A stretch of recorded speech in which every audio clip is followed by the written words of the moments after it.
savez que quand chaque maire arrive, il laisse ça, en tout cas ses empreintes. Et depuis les 4 ans de gestion de ce maire qui est là actuellement, c'est vrai, ce maire-là, nous connaissons ses efforts, tout ce qu'il fait pour la ville d'Aboisseau. Seulement, il faut de l'aide aussi. Il faut que le gouvernement même lui vienne aussi en aide. C'est ce que nous disons. C'est vrai. Parce que, avec tout ce qu'il fait, on sait que il n'a pas tous les atouts. Je ne sais pas pourquoi on nous met toujours en dernier plan. Et pourtant, le maire a beaucoup fait. Il a beaucoup fait, moi, Jérémy, sincèrement. Et il continue à le faire. Ce que je pouvais dire, c'est qu'au niveau des routes, surtout la voie à Boisseau, à Yamé, je ne sais pas qui doit s'occuper de ça. En tout cas, les routes, là, on a un sérieux problème. La gouvernance de notre maire, Ngouan Jérémy, bon, c'est bon, mais en tant que transporteur, il y a quelques difficultés que nous avons. Ces derniers temps-là, bon, c'est un peu difficile, quoi, parce que vraiment la ville, les rues ne sont pas vraiment des choses praticables pour nous.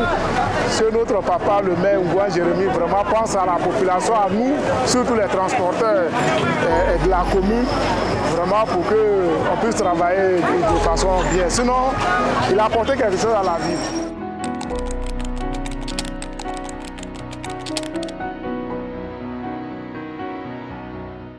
Ce que je voudrais dire, c'est qu'effectivement, nous avons présenté un projet de société qui visait à améliorer les conditions de vie de nos populations. Et depuis notre élection, nous avons essayé de mettre en œuvre tous les aspects du projet que vous avez évoqué tout à l'heure, notamment dans le domaine de l'éducation, de la santé, de l'hygiène et de la salubrité, du cadre social en général. Et nous avons certes évolué, avancé. Nous entendons faire très bientôt une évaluation des avancées. Je ne dis pas que nous avons terminé la mise en œuvre de notre projet de société, mais nous avons fait de grands progrès. Alors, le bilan que je fais, c'est par rapport à mon projet de société que j'ai présenté, si vous voulez. Le bilan, nous avons été élus et puis la Covid est venue perturber un certain nombre de choses. Nous avons quand même tenu bon an, mal an, mais ce qu'on peut dire, c'est qu'en termes de recettes, nous avons tout fait pour améliorer les recettes de la mairie en améliorant le système de collecte. Cela est en cours, n'est pas terminé. Nous avons, en matière d'état civil, fait faire de grands progrès. Nous avons notamment informatisé l'état civil. Cela n'est pas totalement terminé, puisqu'il y a des naissances, des décès tous les jours, mais cela se poursuit normalement. Nous avons construit un certain nombre d'écoles primaires comme nous avions promis. Nous avons achevé des travaux qui avaient été commencés par le précédent maire dans des localités. Nous avions par exemple des écoles dont la construction avait commencé depuis 2013 qui n'étaient pas terminées. Nous les avons terminées. Nous avons construit beaucoup d'écoles maternelles. Et nous avons un projet pilote auquel je tiens beaucoup, qui est à l'intérieur du CAFOP d'Aboisseau. Nous y avons construit une école maternelle et une école primaire. Ces écoles vont servir de centre d'application pour les maîtres qui sont formés au CAFOP d'Aboisseau. Nous avons aussi entrepris un certain nombre de travaux en matière d'amélioration, comme nous l'avions promis au niveau de la salle des fêtes d'Aboisseau. Nous voulions y faire une salle moderne, climatisé, digne des grands salons où on reçoit des manifestations de diverses zones. Ce que nous avons réussi à faire, il reste à terminer la partie multimédia et tous les travaux environnants. Nous avons commencé la construction d'une deuxième salle de spectacle à Aboisseau au niveau de l'école du Plateau et cela est en cours. Nous avons achevé la construction des centres de santé qui certains ont ouvert, certains vont être équipés. Nous commençons aussi la réhabilitation des centres de santé d'Assouba et de Bakro. Nous commençons la construction d'un centre de santé à Ayebo, qui, je l'espère, sera un centre très moderne avec des équipements modernes. Bref, nous avons fait un certain nombre de travaux conformes à ce que nous avions prévu dans notre plan et qui sont achevés et qui suivent, qui sont en fonctionnement. Pour ce qui nous concerne, nous faisons tout pour entretenir ces routes, mais cela est très coûteux. J'ai oublié tout à l'heure quelque chose de très important, c'est l'éclairage de la ville. Nous avons amélioré l'éclairage de la ville. Cette année, nous allons poser une 60aine de poteaux d'éclairage et l'année prochaine, nous ferons pareil. C'est dans le souci d'améliorer la sécurité des populations que nous faisons ces travaux dans tous les quartiers. Tous les quartiers de la ville sont concernés par ces travaux.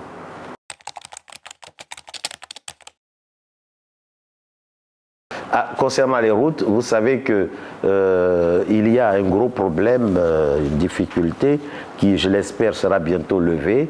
Les routes, le bitumage de routes ne dépend pas de la mairie. La mairie n'a pas les moyens, disons, de bitumer des routes. Donc nous comptons sur l'État, à qui nous demandons vraiment de faire un effort pour bitumer les routes d'Aboisseau, parce que les populations attendent beaucoup du bitumage des routes d'Aboisseau.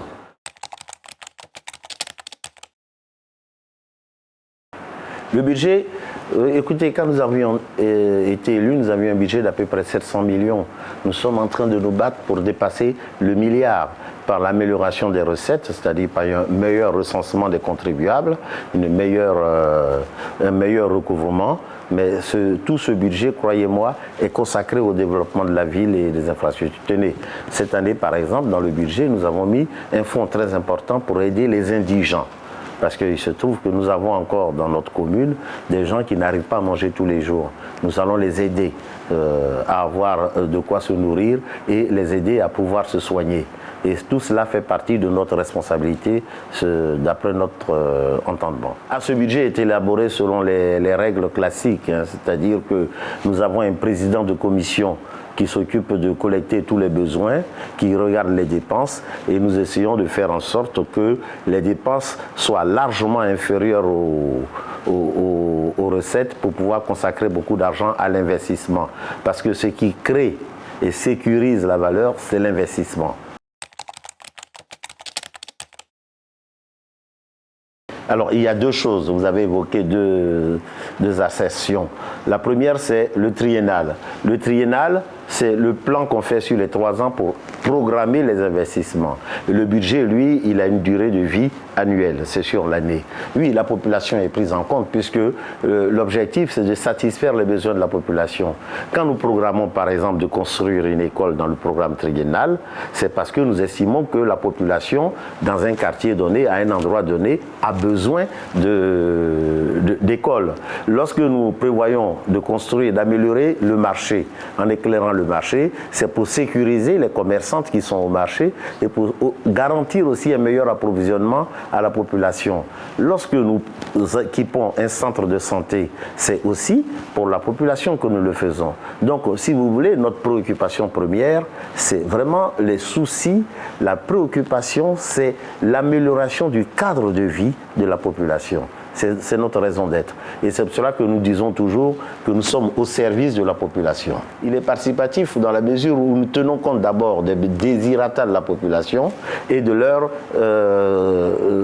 envies. Tenez, par exemple, dans le plan triennal, nous avons prévu de faire un nouveau cimetière. Il n'y a pas mieux qu'un cimetière, surtout dans nos régions. Le cimetière représente beaucoup de choses. Il représente l'endroit où nous allons mettre nos anciens, nos parents décédés. Il représente aussi tout un symbole pour nous. Nous avons un cimetière qui est dépassé. Nous avons prévu d'en faire un autre, parce que depuis 2013, la mairie avait acquis un terrain de 12 hectares à cet effet. Nous avons négocié avec les gens qui occupaient le terrain et nous sommes en train d'y développer un cimetière qui va tenir compte de beaucoup de choses. Ce cimetière va tenir compte d'abord des désirata de la population, dans la mesure où celle-ci sera consultée pour savoir comment cela doit se faire, comment on doit enterrer les gens.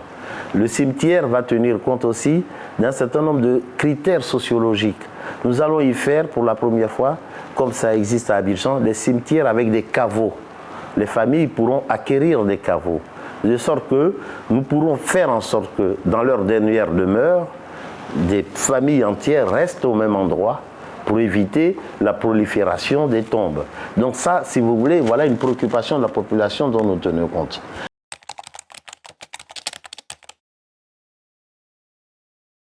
Écoutez, les moyens de communication qu'on utilise sont nombreux. Le premier moyen de communication, c'est le conseil municipal, où se prennent toutes les décisions.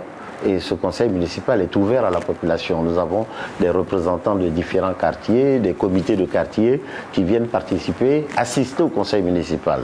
Nous avons aussi les radios locales qui nous permettent de communiquer avec la population et de faire passer un certain nombre de messages.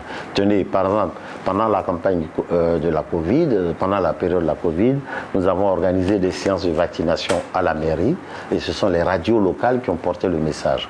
Donc nous avons ces moyens de communication avec la population et la plupart de nos membres du conseil sont issus des différents quartiers, donc parlent à la population et échangent avec la population. Est-ce que la population nous comprend? Je l'espère. Si elle ne nous comprend pas, j'espère que ces représentants vont nous faire remonter l'information disant que la population ne comprend pas. Mais il y a toujours des malentendus qui peuvent exister.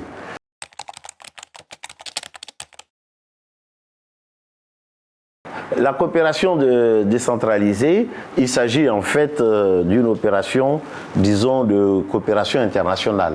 Nous avons le premier adjoint au maire qui s'occupe de ces problèmes. Nous avons eu plusieurs contacts et ce matin même, j'ai discuté avec lui pour voir quand nous pouvons aller en France, pour aller voir des communes qui pourraient travailler avec nous dans le cadre de la coopération décentralisée pour nous aider. Mais à la vérité, à la date d'aujourd'hui, nous n'avons signé ni contrat de jumelage, ni contrat de coopération décentralisée. J'espère qu'on pourra le faire avant 2023.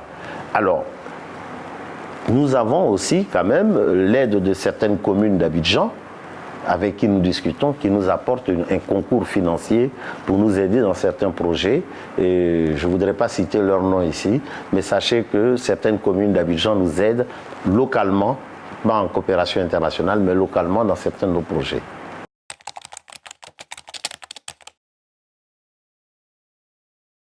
Écoutez, je trouve normal que les populations se plaignent, mais sans vouloir aller contre ces plaintes, je dirais qu'elles doivent être indulgentes. Le fait que les routes ne soient pas bitumées, je l'ai dit tout à l'heure, ce n'est pas de la responsabilité de la ville. Et il se trouve que c'est parce que les routes ne sont pas bitumées qu'il y a beaucoup de poussière. Bon, le peu de ressources que nous avons, ne pouvons pas malheureusement le consacrer à arroser les routes tout le temps. Donc, que les populations nous aident pour que nous puissions obtenir du bitume. Ceci étant, pour revenir au début de votre question, une ville moderne se construit avec les populations et avec tout le monde. La ville moderne, c'est une ville qui a des infrastructures, les routes, j'en ai parlé tout à l'heure. C'est une ville qui a des salles de réunion. Nous sommes en train d'en construire 2, ce qui est très rare en Côte d'Ivoire. Et tous ceux qui viennent d'ailleurs et qui voient notre salle des fêtes disent c'est une très belle salle. Et je dis, elle n'est pas parfaite, nous allons l'améliorer. Une ville moderne, c'est aussi avoir des écoles pour que les enfants de la ville puissent aller à l'école. Une ville moderne, c'est avoir des quartiers qui se développent. Et il se trouve que nous sommes en train de travailler sérieusement pour que les lotissements puissent être à nouveau autorisés à Aboisseau, pour que les gens puissent venir construire à Aboisseau. Mais une ville moderne, c'est aussi des centres de santé qui accueillent la population. Et je vous ai dit tout à l'heure, nous avons 3 centres de santé en fonctionnement. Nous allons ouvrir Ayebo bientôt et nous allons réhabiliter Assouba et Bakro. Mais une ville moderne, c'est aussi une ville qui est construite par sa population. La mairie ne fait pas tout, il faut qu'on soit clair là-dessus. Je n'ai jamais dit que la mairie allait repeindre les maisons des gens. Je n'ai jamais dit que la mairie allait construire des logements pour des gens. La mairie a ses limites, son budget est limité. Mais nous pouvons rendre la ville attractive pour que les gens aient envie de construire. La rendre attractive, c'est renforcer la sécurité, c'est ce que nous essayons de faire.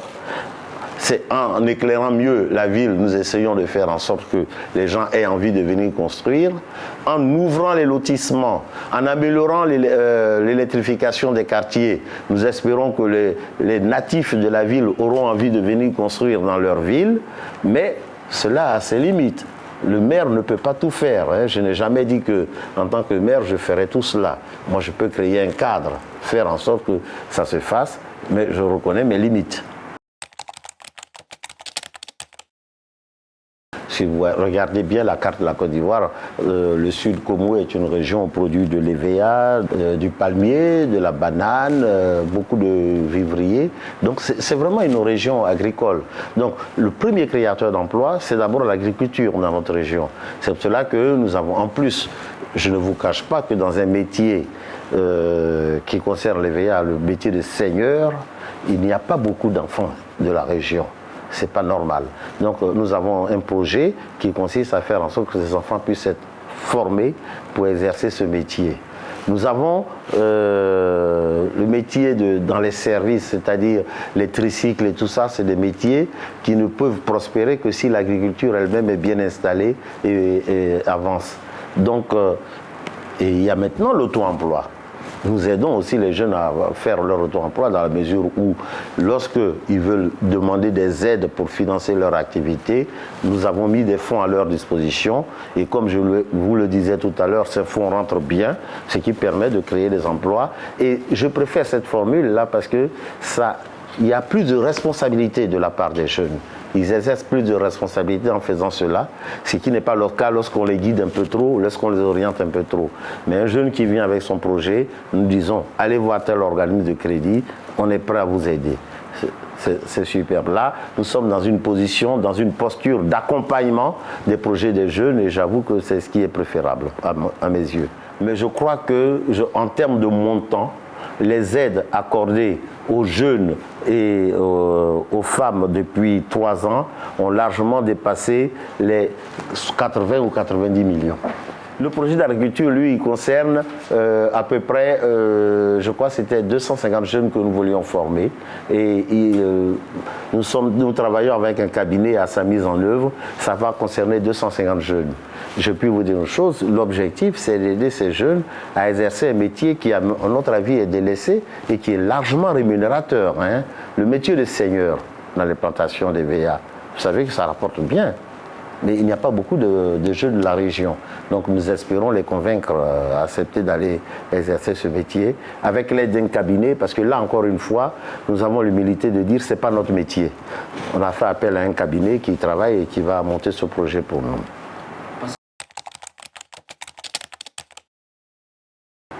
Écoutez, je ne m'attendais pas à cette question.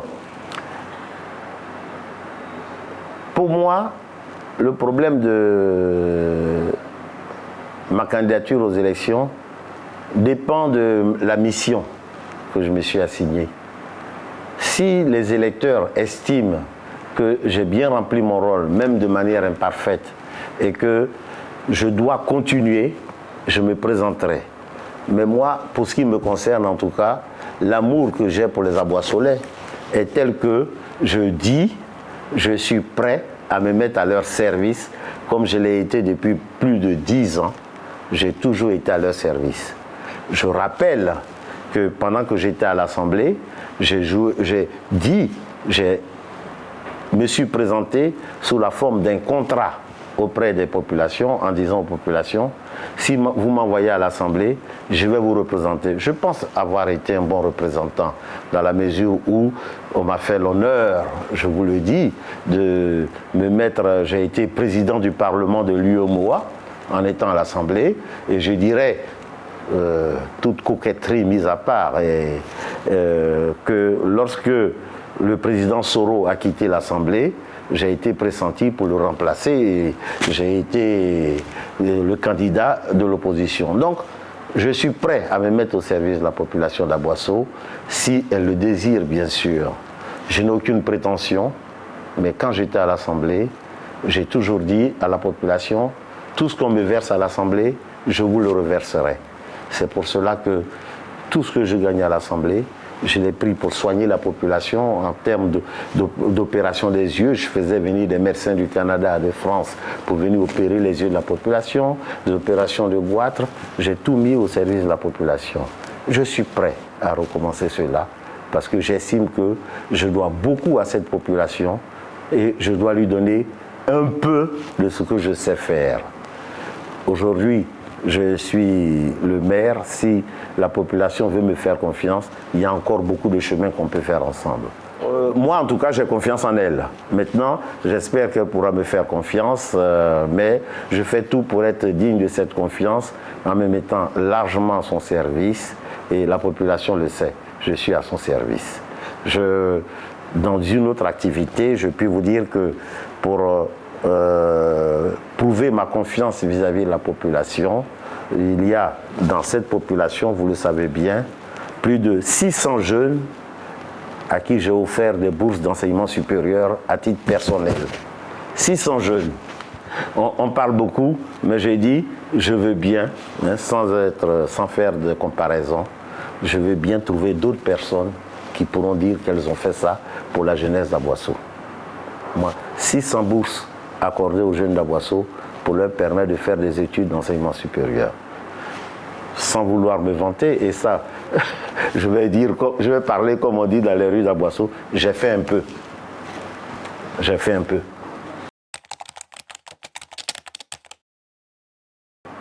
Je rêve d'une commune d'Aboisseau conforme à ce que mes successeurs m'ont laissé, c'est-à-dire une commune où tout le monde, quelle que soit son origine, se sent à l'aise et vit bien. Je rêve d'une commune d'Aboisseau où les populations pourraient être débarrassées d'un certain nombre de fléaux qui sont connus ailleurs, mais qui ne doivent pas s'installer chez nous. Je rêve d'une commune où la population mange à sa faim. Je rêve d'une commune où la population arrive à se soigner. Je rêve d'une commune où la jeunesse se sent pleinement intégrée et joue son rôle, c'est-à-dire que cette jeunesse travaille pour préparer son avenir,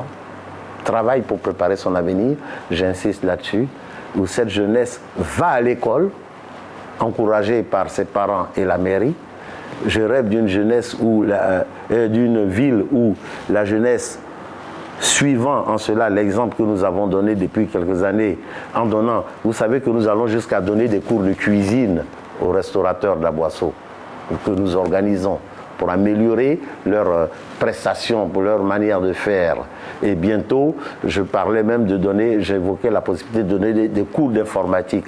Je rêve d'une jeunesse ayant les pieds dans la tradition, mais la tête dans le 21e siècle, en avançant. Et je rêve d'une ville où, finalement, nous les aînés, nous serons toujours considérés pour ce que nous avons fait, mais où nous préparerons la jeunesse pour nous remplacer. Je rêve d'une ville où les femmes, vous savez que nous sommes des sociétés matriarcales, où les femmes jouent un rôle plein entier, avancent. Je rêve d'une ville où les droits de l'homme soient respectés. C'est pour cela que nous avons récemment favorisé l'installation à Boisseau d'une cellule de l'association des femmes juristes, parce qu'une femme vende au marché, au bord de la route, ou bien soit dans un bureau, elle a des droits et il faut que ces droits soient respectés et garantis. C'est très important. Et puis, comme je vous l'ai dit, votre question m'a surpris, mais je rêve aussi d'une ville paisible où tout le monde est heureux de vivre, sans animosité, où il y a vraiment la paix, l'entente, et je dirais une vraie ville réconciliée avec elle-même et avec toutes ses populations.